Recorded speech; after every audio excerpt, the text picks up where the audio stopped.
불과 몇 달 전까지만 해도 편의점 사장이었는데 지금은 남의 편의점 알바하고 있습니다.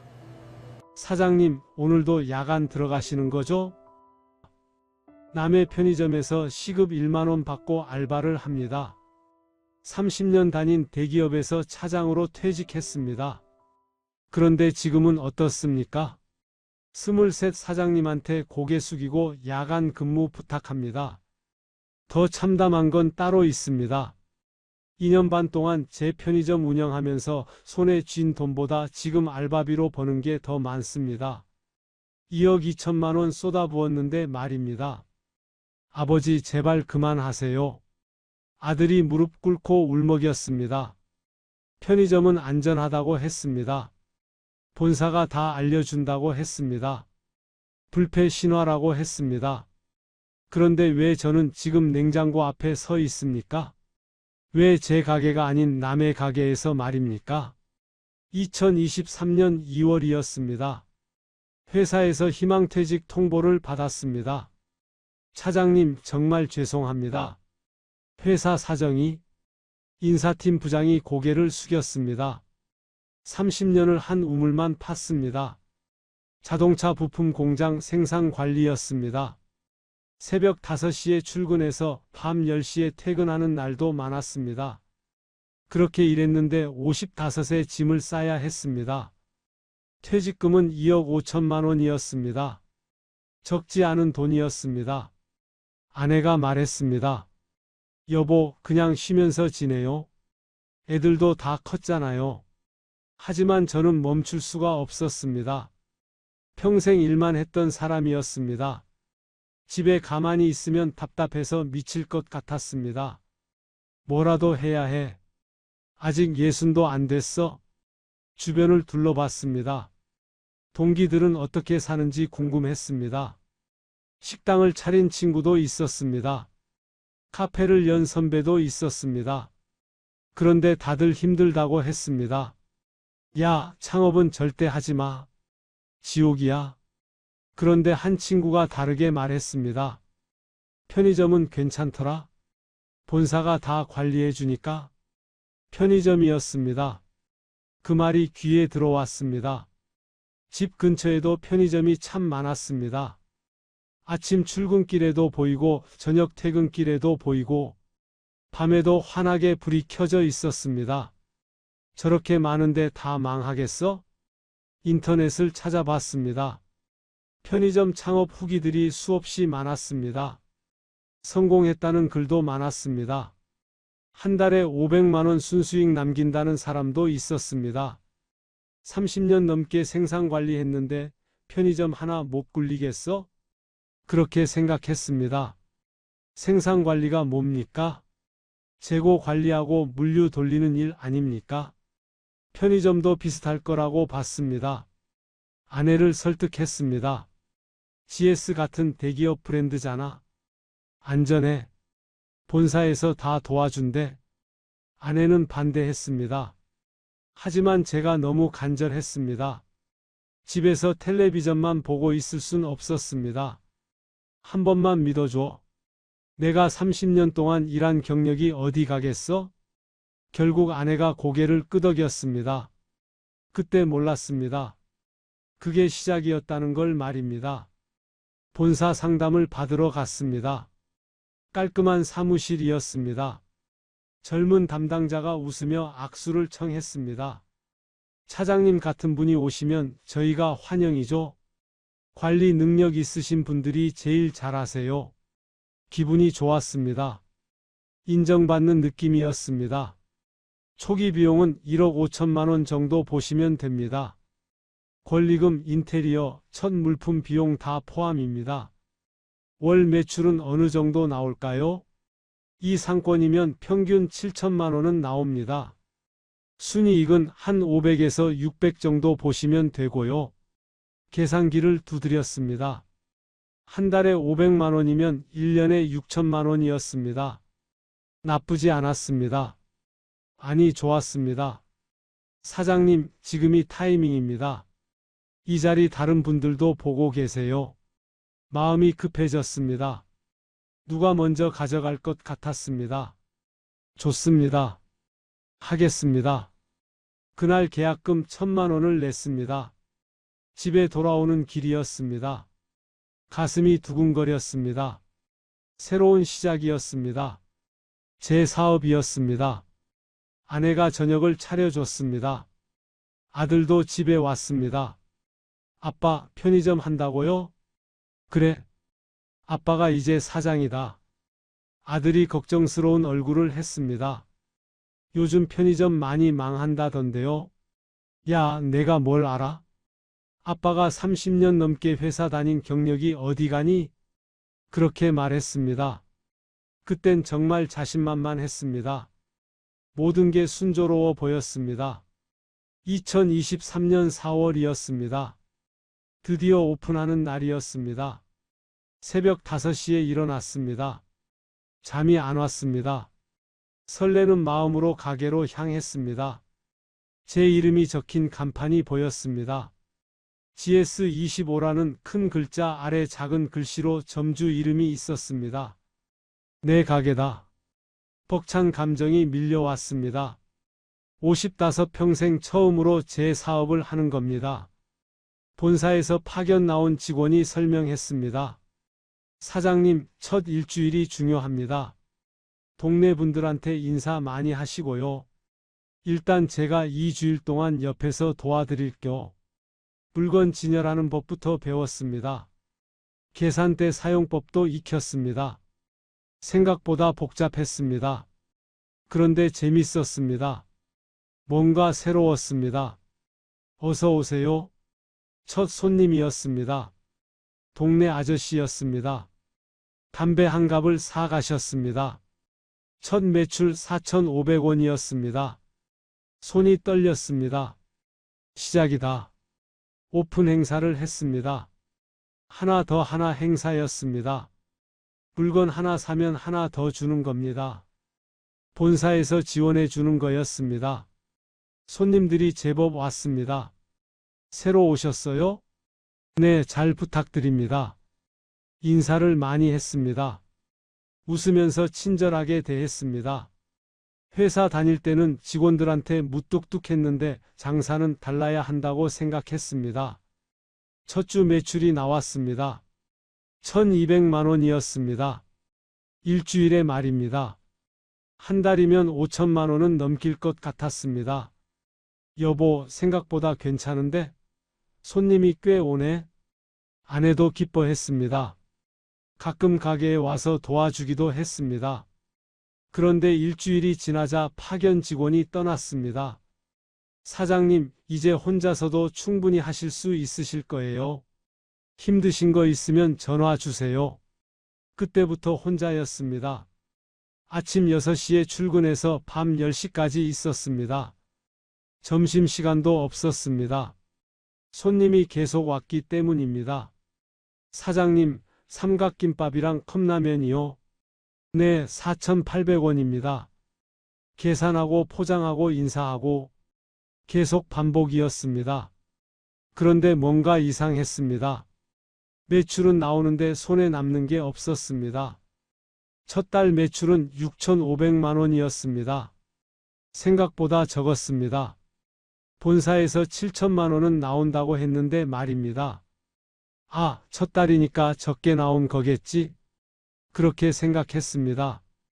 물건을 떼오는 비용이 만만치 않았습니다. 본사에서 물건을 보내줬습니다.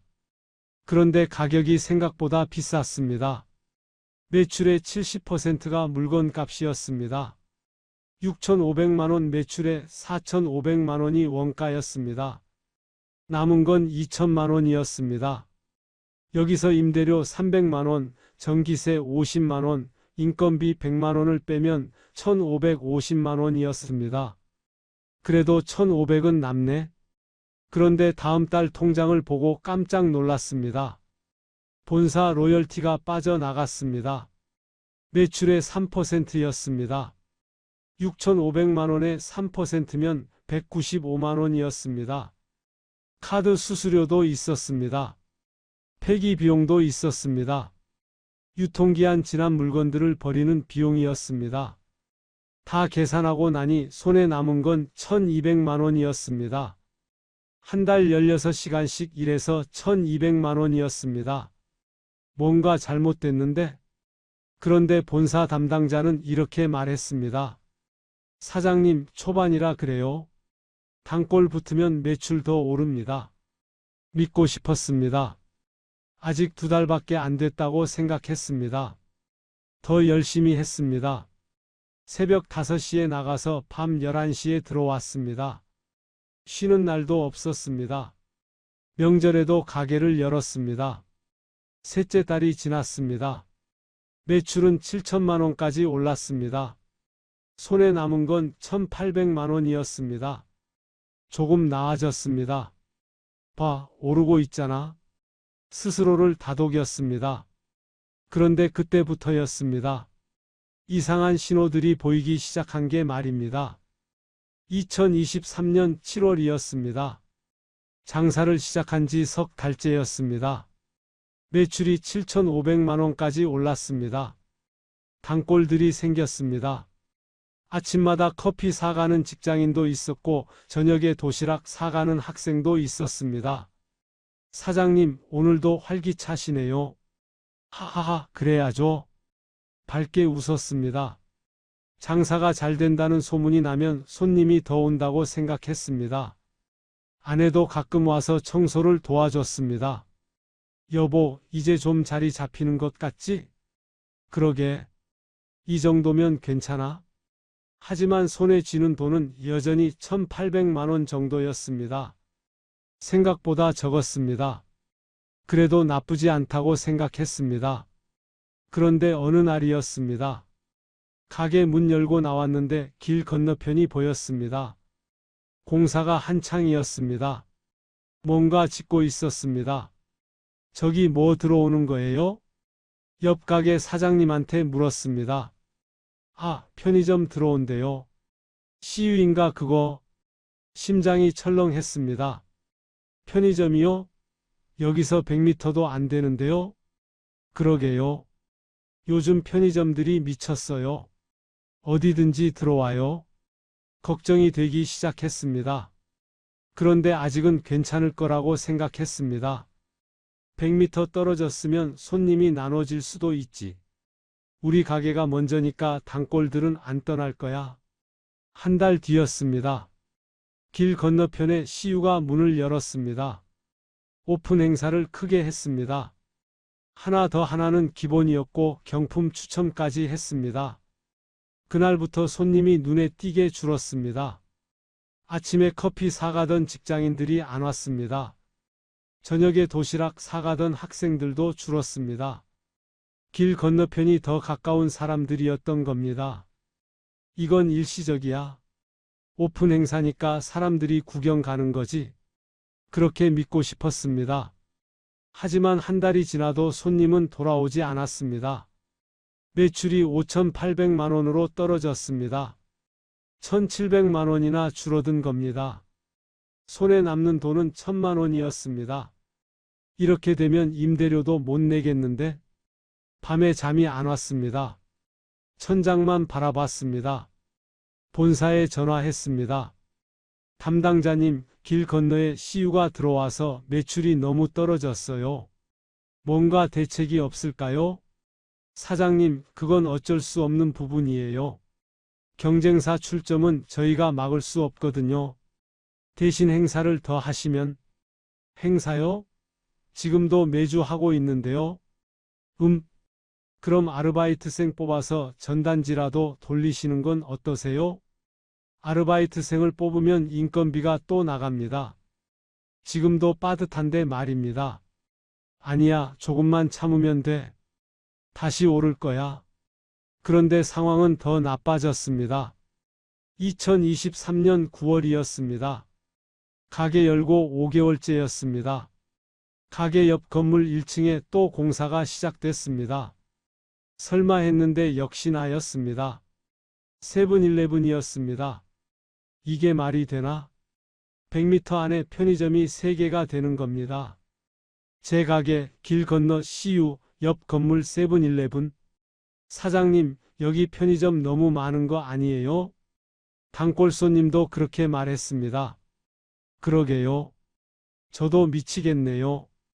웃으며 대답했지만 속은 타들어갔습니다. 세븐일레븐이 오픈하던 날이었습니다. 그날 제 가게 매출은 45만 원이었습니다. 평소의 절반도 안 됐습니다. 이건 망하는 거 아닌가? 그 생각이 머리를 스쳤습니다. 하지만 인정하고 싶지 않았습니다. 겨우 5개월 했는데 포기할 순 없었습니다. 그때부터였습니다. 진짜 지옥이 시작된 게 말입니다. 2023년 10월이었습니다. 장사를 시작한 지 6개월째였습니다. 매출이 4,500만 원으로 떨어졌습니다. 처음 시작할 때의 절반 수준이었습니다. 손에 남는 돈은 600만 원이었습니다. 임대료 300만 원, 전기세 50만 원을 빼면 250만 원이었습니다. 한 달을 꼬박 일해서 250만 원이었습니다. 여보, 이거 손해보는 거 아니에요? 아내가 물었습니다. 아니야. 아직은 괜찮아. 하지만 속으로는 알고 있었습니다. 이건 아니라는 걸 말입니다. 더 큰 문제가 생겼습니다. 물건이 안 팔렸습니다. 편의점이 3개나 되니까 손님들이 분산됐습니다. 물건 유통기한이 자꾸 지났습니다. 도시락, 삼각김밥, 샌드위치. 이런 것들은 하루만 지나면 버려야 했습니다. 매일 쓰레기 봉투에 멀쩡한 음식을 넣었습니다. 이게 다 내 돈인데 가슴이 아팠습니다. 버리는 게 한 달에 100만 원어치는 됐습니다. 본사에 전화했습니다. 담당자님, 물건 발주량을 좀 줄일 수 없을까요? 너무 많이 버리게 되네요. 사장님, 본사 정책상 최소 발주량이 있어요. 그것보다 적게는 못 받으세요. 그럼 저는 어떡하라는 거예요? 이렇게 버리면서요? 상권이 안 좋으시면 행사를 더 하시는 수밖에 없죠. 행사를 더 하면 손해가 더 큽니다. 원가에 파는 거나 마찬가지니까요. 딜레마였습니다. 행사를 안 하면 물건이 안 팔려서 버리고 행사를 하면 미치고 팝니다. 그때부터 잠을 못 잤습니다. 새벽 3시, 4시에 눈이 떠졌습니다. 천장을 보며 계산기를 두드렸습니다. 다음 달 임대료 300, 전기세 50, 본사 로열티 150. 도저히 안 되는데? 아내가 눈치챘습니다. 여보, 얼굴이 왜 그래요? 많이 힘들어요? 아니야. 괜찮아. 하지만 괜찮지 않았습니다. 그런데 더 큰 문제가 터졌습니다. 2023년 11월이었습니다. 갑자기 배달 앱들이 편의점 음식을 팔기 시작했습니다. 쿠팡, 배달의 민족, 요기요 모두였습니다. 편의점 음식을 배달로 시켜 먹는다고? 처음엔 믿기지 않았습니다. 하지만 현실이었습니다. 손님들이 물었습니다. 사장님, 여기 배달 되나요? 아니요, 저희는 안 돼요. 아, 그럼 쿠팡에서 시켜야겠네요. 그렇게 말하고 가게를 나가는 손님들이 생겼습니다. 이해가 안 됐습니다. 편의점은 직접 와서 사가는 곳 아닙니까? 그런데 집에서 앱으로 시킨다니 말입니다. 나중에 알았습니다. 쿠팡 같은 곳에서 15분 만에 배달해 준다는 겁니다. 비가 오거나 추운 날엔 사람들이 나오기 싫어했습니다. 그냥 집에서 앱으로 시켰습니다. 편의점의 가장 큰 장점이 가깝다는 거였는데 그것마저 무너진 겁니다. 매출이 4천만 원까지 떨어졌습니다. 사장님, 요즘 장사 안 되시죠? 옆 가게 주인이 말했습니다. 네, 많이 힘드네요. 저도요. 이거 완전 레드오션이에요. 편의점이 너무 많아요. 레드오션. 그 말이 머릿속에 맴돌았습니다. 집에 돌아와서 인터넷을 찾아봤습니다. 편의점 폐업 소식들이 넘쳐났습니다. 한 달에 100개씩 문 닫는다. 본사가 위약금 면제하며 폐업 권유. 고수들은 이미 떠났다. 식은땀이 났습니다. 내가 잘못 들어온 건가? 그 생각이 들었습니다. 그런데 인정하기 싫었습니다. 2억 5천만 원을 쏟아부었는데 말입니다. 조금만 더 버티자. 겨울 되면 손님 늘어날 거야. 하지만 겨울이 와도 손님은 늘지 않았습니다. 오히려 더 줄어들었습니다. 2024년 1월이었습니다. 장사를 시작한 지 9개월째였습니다. 새해가 밝았습니다. 하지만 희망은 없었습니다. 매출이 3,800만 원이었습니다. 반토막이 난 겁니다. 손에 남는 건 없었습니다. 아니, 마이너스였습니다. 임대료 300, 전기세 60, 본사 로열티 114, 폐기 비용 60, 카드 수수료 80.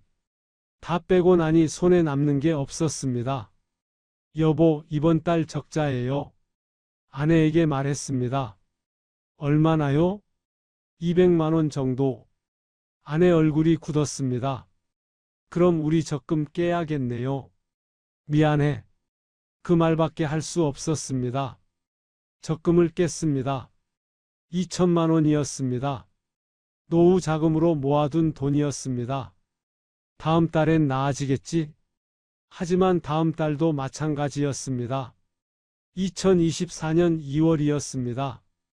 매출 3,600만 원, 적자 250만 원, 3월에는 3,400만 원, 적자 300만 원, 적금은 금방 바닥났습니다. 여보, 이제 어떡해요? 대출 좀 받아야 할 것 같아. 대출을요? 다른 방법이 없어. 은행에 갔습니다. 가게를 담보로 7천만 원을 빌렸습니다. 이자는 연 6%였습니다. 한 달에 35만 원씩 나가는 겁니다. 2023년 4월부터 2024년 9월까지 1년 6개월이면 적자를 메울 수 있겠지. 스스로를 설득했습니다. 하지만 상황은 나아지지 않았습니다.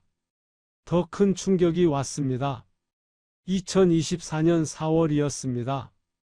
본사에서 전화가 왔습니다. 사장님, 요즘 많이 힘드시죠? 네. 솔직히 버티기 힘듭니다. 사장님, 저희가 제안 하나 드리고 싶은데요. 폐업하시는 거 어떠세요? 네. 폐업이요? 네.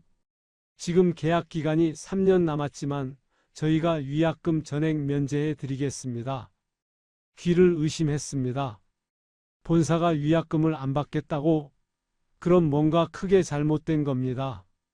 담당자님, 솔직히 말씀해 주세요. 지금 편의점 업계가 어떤 상황입니까? 사장님, 솔직히 말씀드리면 지금 한 달에 100개 넘게 문 닫고 있어요. 경쟁이 너무 심해졌고요. 온라인 배달도 너무 빨라져서. 그럼 본사는 왜 계속 가게를 늘린 겁니까? 그건 죄송합니다. 담당자 목소리가 작아졌습니다. 전화를 끊었습니다. 머리가 멍했습니다. 본사도 포기했구나. 그제야 깨달았습니다. 이건 정말 끝이라는 걸 말입니다. 집에 돌아왔습니다. 아내에게 말했습니다. 여보, 우리 그만둬야 할 것 같아. 진짜요? 그럼 지금까지 쓴 돈은요? 다 날린 거지. 2억 5천만 원 투자금, 7천만 원 대출, 1년 반 동안 적자 메운 돈 4천만 원, 총 2억 6천만 원이었습니다. 통장에 남은 건 1천만 원이었습니다. 1년 반 동안 하루도 안 쉬고 일해서 2억 6천만 원을 날린 겁니다. 아버지, 아들이 집에 왔습니다. 회사 끝나고 온 겁니다. 아들아, 미안하다. 아빠가 잘못 판단했어. 아버지, 이제 그만하세요. 제발요. 아들이 무릎을 꿇었습니다. 눈에 눈물이 고였습니다. 제가 돈 보탤게요. 그만하시고 좀 쉬세요. 가슴이 찢어지는 것 같았습니다. 2024년 5월이었습니다. 폐업을 결정했습니다. 본사에 전화했습니다. 폐업하겠습니다. 알겠습니다, 사장님. 절차 안내해 드리겠습니다. 담담한 목소리였습니다. 제가 처음도 아니고 마지막도 아니라는 느낌이었습니다. 가게 정리를 시작했습니다. 남은 물건들을 본사에 반품했습니다. 일부만 받아줬습니다. 나머지는 제가 처리해야 했습니다. 반값에 팝니다. 팻말을 붙였습니다. 동네 사람들이 왔습니다. 사장님, 장사 그만두세요? 네. 건강이 안 좋아서요. 거짓말이었습니다. 창피해서 진짜 이유를 말할 수 없었습니다. 일주일 동안 물건을 팔았습니다. 700만 원어치를 200만 원에 넘겼습니다. 가게 인테리어도 뜯어냈습니다. 간판도 내렸습니다. 제 이름이 적힌 간판이 땅에 내려앉았습니다. 이게 끝이구나. 허탈했습니다. 권리금은 하나도 못 받았습니다. 누가 받겠습니까? 매출이 3천만 원대인 가게를 말입니다. 집에 돌아왔습니다. 한동안 아무것도 하지 못했습니다. 그냥 방에 누워 있었습니다. 여보, 밥이라도 먹어요. 아내가 말했습니다. 하지만 식욕이 없었습니다. 어떻게 이렇게 됐지? 계속 생각했습니다. 30년 회사 생활, 성실하게 일했습니다. 퇴직금 2억 5천만 원, 적지 않은 돈이었습니다. 그 돈으로 노후를 준비하려 했습니다. 편의점이 안전하다고 믿었습니다. 하지만 모두 착각이었습니다. 편의점 시장은 이미 포화 상태였습니다. 100m마다 편의점이 있었습니다. 서로 죽고 죽이는 전쟁터였습니다. 온라인 배달이 너무 빨라졌습니다. 사람들이 편의점에 올 이유가 없어졌습니다. 본사도 포기할 만큼 상황이 심각했습니다. 그런데 나는 몰랐지? 아니, 알고 싶지 않았습니다. 편의점 폐업 소식을 봤을 때도 나는 다를 거야 라고 생각했습니다. 30년 경력이 있으니까 말입니다. 하지만 경력은 소용없었습니다. 생산관리와 편의점은 완전히 다른 일이었습니다. 가장 큰 실수는 시장을 보지 않은 겁니다. 편의점이 많다는 건 알았습니다.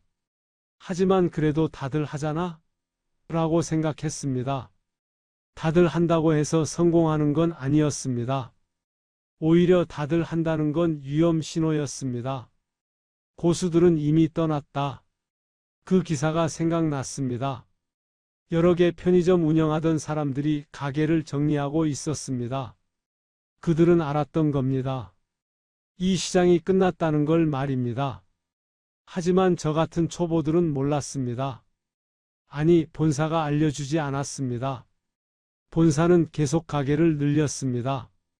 저 같은 퇴직자들한테 팔기 위해서였습니다. 우리는 호구였구나. 그 생각이 들었습니다. 분했습니다. 하지만 누구를 탓하겠습니까? 제가 결정한 일입니다. 아내가 말했습니다. 여보, 이제 어떡할 거예요? 돈도 없는데. 일 찾아봐야지. 뭐라도 해야지. 65이었습니다. 누가 고용하겠습니까? 하지만 살아야 했습니다. 2024년 6월부터 일자리를 찾기 시작했습니다. 이력서를 넣었습니다. 대기업 30년 경력이 있다고 썼습니다. 하지만 답이 없었습니다. 나이가 많으셔서 전화로 정중하게 거절당했습니다. 경비 일자리도 알아봤습니다. 그것도 경쟁이 치열했습니다. 60대 사람들이 너무 많았습니다. 죄송합니다. 자리가 없어서요. 한 달 동안 30곳 넘게 지원했습니다. 다 떨어졌습니다. 돈은 계속 나갔습니다. 대출 이자 35만 원이 매달 빠져나갔습니다. 생활비도 필요했습니다. 통장 잔액이 500만 원까지 줄어들었습니다. 여보, 제 주얼리라도 팔까요? 아내가 말했습니다. 결혼할 때 받은 금반지였습니다. 아니야. 내가 뭐라도 찾을게. 그런데 뭘 할 수 있겠습니까? 어느 날이었습니다. 동네를 걷다가 편의점이 보였습니다. 제가 하던 가게가 아니었습니다. 다른 편의점이었습니다. 유리문에 종이가 붙어 있었습니다. 야간 아르바이트 구함, 시급 1만 원. 심장이 뛰었습니다. 편의점 알바라. 복잡한 기분이었습니다. 1년 반 전엔 제가 사장이었습니다. 그런데 지금은 알바를 지원해야 하는 처지였습니다. 하지만 선택의 여지가 없었습니다. 가게에 들어갔습니다. 저 알바 자리 아직 있나요? 젊은 사장이 저를 봤습니다. 23쯤 돼 보였습니다. 아, 네. 근데 야간인데 괜찮으세요? 네, 괜찮습니다. 혹시 편의점 일 해보신 적 있으세요? 네, 해봤습니다. 사장이 되었다고는 말하지 않았습니다. 창피했습니다. 다음 날부터 출근했습니다. 저녁 10시부터 아침 6시까지였습니다. 어서 오세요. 손님을 맞았습니다. 계산대 앞에 섰습니다. 1년 반 전에 하던 일이었습니다. 그때는 제 가게였는데 말입니다. 첫날 밤이었습니다. 손님이 별로 없었습니다. 시간이 천천히 갔습니다. 새벽 4시쯤 되니 너무 졸렸습니다. 의자에 앉아 있었습니다. 내가 왜 이러고 있지? 생각했습니다. 30년 회사 다니고 차장으로 퇴직했습니다. 후배들이 인사하던 사람이었습니다. 그런데 지금은 23 사장한테 고용된 알바였습니다. 눈물이 날 것 같았습니다. 하지만 참았습니다. 돈을 벌어야 했으니까요. 한 달 일했습니다. 한 달에 22일 출근했습니다. 하루 8시간이었습니다. 급여는 176만 원이었습니다. 이게 내 월급이구나. 통장을 보며 생각했습니다. 제 편의점 할 때는 한 달에 1,000만 원도 벌었습니다. 물론 그것도 적자 메우느라 다 날아갔지만 말입니다. 지금은 176만 원이었습니다. 그런데 더 확실했습니다. 손해볼 일이 없었습니다. 일하면서 깨달았습니다. 알바가 더 낫네. 사장 시절엔 하루 16시간 일했습니다. 한 달에 쉬는 날도 없었습니다. 스트레스는 이만저만이 아니었습니다. 그렇게 일해서 손에 쥔 돈은 1,000만 원이었습니다. 좋을 때 얘기고 나중엔 적자였습니다. 지금은 하루 8시간만 일합니다. 스트레스도 없습니다. 제 돈이 들어가지 않으니까요. 한 달에 176만 원이지만 확실합니다. 사장이 무조건 좋은 게 아니구나. 그걸 배웠습니다. 아내가 물었습니다. 여보, 힘들지 않아요? 괜찮아? 할만해. 거짓말은 아니었습니다. 힘들긴 했지만 견딜만 했습니다. 무엇보다 빚을 갚을 수 있었습니다. 조금씩이지만 말입니다. 그렇게 석 달이 지났습니다. 어느 날 저녁이었습니다. 가게에 손님이 왔습니다. 낯익은 얼굴이었습니다. 제 편의점에 자주 오던 단골이었습니다. 사장님? 그 손님이 저를 알아봤습니다. 아, 네. 여기서 일하세요? 가게는요? 접었습니다. 아, 그러셨구나. 많이 힘드셨겠네요. 네. 그 손님이 나간 뒤였습니다. 얼굴이 화끈거렸습니다. 창피하다. 하지만 어쩔 수 없었습니다. 이게 제 현실이었으니까요. 2024년 9월입니다. 지금입니다. 여전히 편의점에서 알바를 하고 있습니다. 야간 근무입니다. 저녁 10시부터 아침 6시까지입니다. 오늘도 출근했습니다. 사장님, 오늘도 야간 들어가는 거죠? 네. 23 사장한테 대답합니다. 65 나이의 말입니다. 냉장고 앞에 섭니다. 우유 유통기한을 확인합니다. 2년 전엔 제가 사장이었는데 지금은 알바입니다. 새벽 4시쯤 되면 너무 조용합니다. 손님이 거의 없습니다. 의자에 앉아 창밖을 봅니다. 저 멀리 제가 하던 편의점 자리가 보입니다. 지금은 다른 가게가 들어와 있습니다. 치킨집입니다. 나만 망한 게 아니구나. 그 자리에서 지금까지 3번 바뀌었습니다. 편의점, 카페, 치킨집. 다 1년을 못 버텼습니다. 그걸 보면서 생각합니다. 저만 못한 게 아니라는 걸 말입니다. 그 자리 자체가 문제였던 겁니다. 하지만 그때는 몰랐습니다. 편의점은 안전하다. 그 말을 믿었습니다. 대기업 브랜드니까 믿었습니다. 본사가 도와준다니까 믿었습니다. 하지만 현실은 달랐습니다. 편의점이 너무 많았습니다. 100m마다 있었습니다. 서로 손님을 빼앗는 전쟁터였습니다. 온라인 배달이 너무 빨랐습니다. 15분이면 집까지 왔습니다. 사람들이 굳이 편의점에 올 이유가 없었습니다. 본사도 포기했습니다. 위약금까지 면제하며 폐업을 권했습니다. 왜 그때 그걸 몰랐을까? 지금 생각하면 신호가 있었습니다. 길 건너에 CU가 들어왔을 때, 옆 건물에 세븐일레븐이 들어왔을 때, 그때 나왔어야 했습니다. 하지만 버텼습니다. 2억 5천만 원 투자했으니 포기할 수 없었습니다. 그게 독이었습니다. 손실이 더 커졌습니다.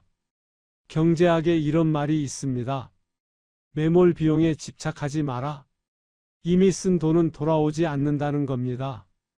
그걸 이제 알았습니다. 지금도 빚이 5천만 원 남았습니다.